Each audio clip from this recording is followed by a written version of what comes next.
Allez, musique à présent avec la 7e édition du concours Voix des Outre-mer et 2 actualités, une masterclass cette semaine et la finale locale qui aura lieu lundi. On en parle avec vous ce soir. Fabrice Di Falco, bonsoir, rebonsoir. Bonsoir. Merci d'avoir accepté notre invitation. Alors, il y a 7 qualifiés pour cette finale locale. C'est le nombre maximum de candidats qui est fixé pour chaque territoire. 7 sélectionnés, mais 61 candidatures. Première fois que les candidats sont aussi nombreux. Une satisfaction pour vous, on imagine? Oui, c'est une satisfaction de voir que les personnes sont de plus en plus sensibles à travailler gratuitement leur voix. Que vous chantiez sous votre douche, dans votre voiture, dans un théâtre ou quel que soit le lieu, apprendre à chanter gratuitement, ça fait beaucoup de personnes qui ont envie d'apprendre, parce que c'est ça aussi la magie du concours Voix des Outre-mer, c'est vous permettre, après vous avoir détecté par justement les différentes vidéos que les personnes d'ici de Saint-Pierre-et-Miquelon ont envoyées, de détecter des voix, de les former gratuitement et puis d'année en année d'avoir, des personnes comme Noémie Columeau qui par exemple cette année va tenter plusieurs conservatoires dans l'Hexagone pour suivre sa formation. Alors le nombre de candidats a fait quand même un bond particulier dans l'archipel. Comment vous expliquez qu'ici la mayonnaise prend particulièrement ?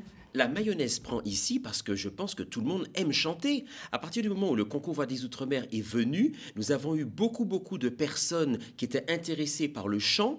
Et je crois aussi que les documentaires qui sont passés sur les autres candidats, le fait aussi que Saint-Pierre-et-Miquelon Première suivent les candidats, que ce soit ici sur le territoire jusqu'à l'Opéra de Paris, puis récemment il y a eu aussi un documentaire sur la saison 6, je pense que les personnes ont envie de tenter l'aventure humaine et artistique. Alors ces personnes qui ont eu envie de tenter l'aventure humaine et artistique cette année, comme vous le dites, on va en apprendre un peu plus sur elles. Je vous propose de regarder ces quelques extraits d'intervention, extraits captés par Léna Tobigors, Anne-Laure Martineau et Jérôme Manger.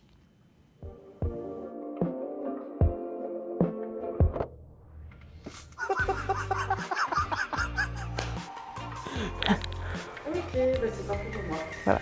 Merci.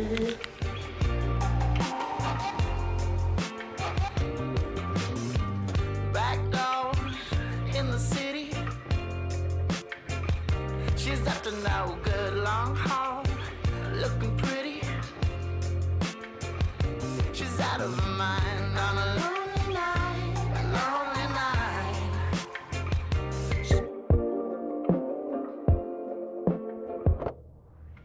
Je chante depuis que j'ai 3 ans. Je chante depuis à peu près 5 ans. J'ai commencé à chanter la première fois à l'adolescence vers 16 ans.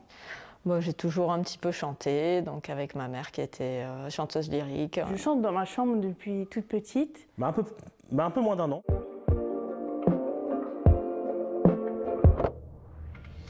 La voix, il en faut bien. Non, la voix et peut-être la justesse. Mon point fort, je sais pas, faudrait peut-être demander aux autres. Je peux monter très haut assez facilement. J'arrive à naviguer un peu entre les graves et les aigus. Je pense la douceur de ma voix. J'en ai aucune idée. Avoir l'oreille musicale, voilà.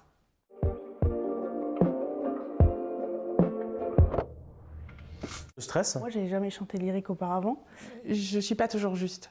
C'est vraiment la gestion de mon stress qui me fait perdre tous mes moyens. On est dans la retenue, parfois, et d'essayer de contrôler. Et du coup, on n'est plus dans l'émotion. Ma grande timidité. Je pars souvent en voix de tête et Fabrice me répète tout le temps, il faut que j'arrête.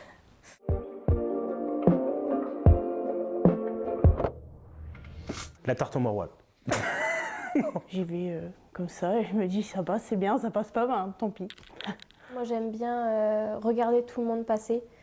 J'aime bien être avec tout le monde parce que ça rassure, on se rassure tous ensemble et du coup je trouve que ça déstresse aussi beaucoup. J'essaie de m'ancrer, donc de me concentrer un maximum pour vraiment ne pas douter et donner le meilleur de moi.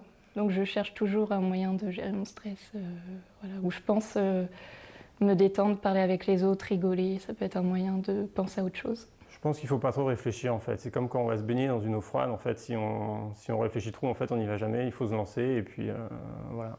Je n'en ai pas, mais je cherche des conseils, donc si vous en avez, je prends. Voilà, on imagine que certains de ces conseils, vous leur avez donné à Fabrice Di Falco. Portrait, je précise, à retrouver davantage en longueur sur notre site internet. On voit des profils différents avec une connaissance aussi du chant, de la musique différente. Comment on fait pour tirer tout ce petit groupe avec des personnalités bien différentes vers le haut ?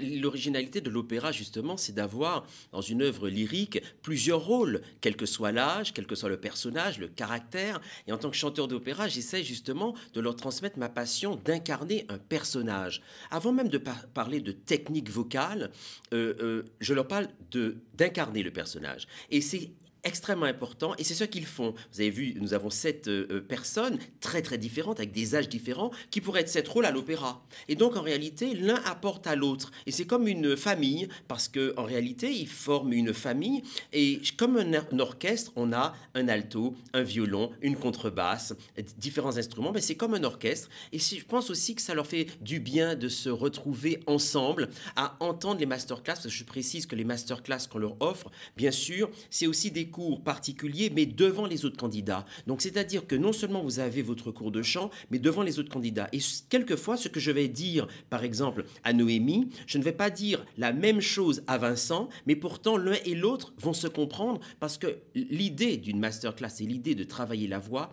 c'est de savoir parler à chaque candidat avec son langage, afin qu'ils puissent chacun trouver le bon la bonne mélodie, la justesse pour certains, le rythme pour d'autres, mais tout ça pour que lundi soir, ce soit au Centre culturel et sportif une excellente soirée à 19h30. Alors justement, quel sera le programme lundi ?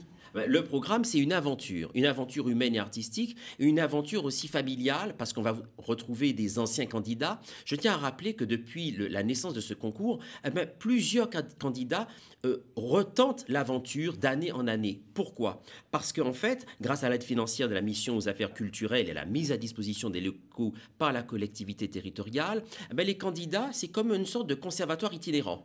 Ils ne sont pas là pour gagner, pour aller à l'opéra le 8 janvier 2025 à l'Opéra de Paris. Ils sont là pour apprendre, déjà à trouver leur voix, déjà à s'accepter avec leurs qualités et leurs défauts, et ils aiment tous chanter différents styles de musique, donc vous allez entendre non seulement les styles de musique qu'ils aiment chanter, et puis aussi l'air d'opéra. Donc vous allez passer une très belle soirée, c'est gratuit, comme toutes les manifestations que l'association Les Contre-Courants, présidée par Julien Lelay le fait, c'est toujours gratuit, donc venez, et vous allez voir que vous aussi, vous allez avoir envie de monter sur scène pour qu'à la 8e édition l'année prochaine, vous soyez, vous, à la place des autres. Merci beaucoup Fabrice Di Falco d'être venu sur notre plateau ce soir.